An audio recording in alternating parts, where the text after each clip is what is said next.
Assalamualaikum warahmatullahi wabarakatuh. Kami dari kelompok 2 Praktikum Biokimia dengan dosen pengampu Ibu Sri Hartati MPD. Pada kesempatan kali ini, kami akan melaksanakan praktikum mengenai uji kualitatif lipid. Dengan anggota, saya Sahnas Salsabila, Saya Rosa Ratnasari. saya Syifa Sadiah dengan Saya Tiara Fauzia. Nama saya Yuliari Nur Fuadi. Pertama-tama, saya akan menjelaskan mengenai apa itu lipid. Lipid merupakan senyawa organik yang tidak larut dalam air, tetapi larut pada pelarut organik nonpolar seperti aseton, alkohol, eter, benzena, kloroform, dan sebagainya. Lipid juga merupakan senyawa yang memiliki peranan penting dalam struktur dan fungsi sel. Lipid berpartisipasi baik secara langsung maupun tidak langsung di dalam aktivitas-aktivitas metabolisme. Lipida mempunyai beberapa fungsi, yaitu sebagai sumber utama, sebagai aktivator enzim, dan sebagai bagian-bagian dari transportasi elektron di bagian dalam membran mitokondria. Pada umumnya, klasifikasi lipid didasarkan atas kerangka dasarnya, yakni menjadi dua, ada lipida kompleks dan lipida sederhana. Golongan pertama dapat dihidrolisis, sedangkan golongan kedua tidak dapat dihidrolisis. Lipid sederhana meliputi ester, asam lemak, dengan berbagai alkohol.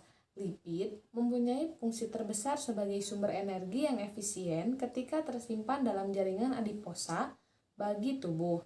Selain itu juga, lipid berfungsi sebagai sumber asam lemak esensial, sebagai pelarut vitamin A, D, E, dan K, dan juga sebagai penyekat panas di sekeliling organ tertentu. Metabolisme lipid atau lemak dalam tubuh terjadi dalam hati atau hepar yang dilakukan oleh lipase yang terdapat pada getah usus dan getah pankreas. Dalam makhluk hidup, lipida yang paling banyak adalah lemak atau minyak atau triasil gliserol yang merupakan bahan bakar bagi hampir semua makhluk hidup. Tujuan pada praktikum kali ini yakni mahasiswa diharapkan mampu mendeteksi keberadaan lipid pada bahan pangan, mengetahui zat yang mampu melarutkan lipid, dan mengetahui ketidakjenuhan lipid. Untuk alat dan bahan yang akan digunakan pada praktikum kali ini yaitu ada kertas coklat atau kertas buram, kemudian ada penggaris, pulpen, gunting, senter, dan pipet tetes. Serta ada seledri, kacang tanah, pepaya, susu, kemiri, wortel, kemudian ada singkong kering, margarin, minyak, santan, dan air putih. Untuk langkah kerjanya, yang pertama, siapkan alat dan bahan, kemudian haluskan bahan yang perlu dihaluskan. Setelah itu, potong kertas menjadi 5x5 cm, kemudian beri nama sesuai dengan masing-masing sampel. Kemudian, pada sampel cair, teteskan 2 tetes ke dalam kertas coklat tersebut, dan pada bahan yang padat bisa dioleskan. Kemudian sampel tersebut didiamkan selama 10 menit. Lalu lihat dan perhatikan perubahan yang terjadi pada kertas coklat tersebut. Raba permukaan kertas coklat tersebut serta senteri kertas coklat. Lalu buatlah analisis dan hasil pengamatan.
Berdasarkan pengujian praktikum yang sudah kelompok kami lakukan, terdapat 10 macam bahan yang diuji. Maksud kami 11 macam bahan yang diuji, diantaranya ada seledri, kacang tanah, pepaya, susu, kemiri, wortel, singkong kering, margarin, minyak, santan, dan yang terakhir adalah air. Setelah melakukan penetesan terhadap kertas warna coklat, maka yang mendapatkan hasil positif yang artinya memiliki kandungan lipid diantaranya hanya terdapat pada minyak, susu, kacang tanah, kemiri, santan, dan margarin saja. Sedangkan bahan selain itu diantaranya ada seledri, pepaya, singkong, kering, dan air menghasilkan hasil yang negatif yang memiliki arti tidak memiliki kandungan lipid. Hal ini sesuai dengan teori bahwa mentega dan produk susu merupakan sumber utama asam lemak jenuh, terutama yang memiliki rantai pendek.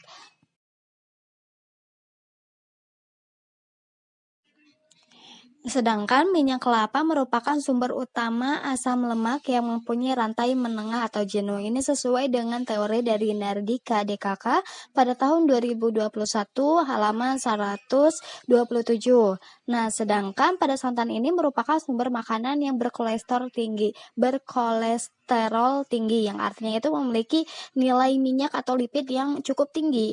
Nah, hal ini sesuai dengan teori Lau Edwin DKK pada tahun 2019 halaman 32. Nah, kemudian pada kacang tanah atau yang disebut dengan Arachis hypogaea L memiliki kandungan lemak yang tinggi juga. Ini sesuai dengan teori dari Citra, Anggriani, Salingkar, dan Amalia Novianti pada tahun 2019 halaman 158.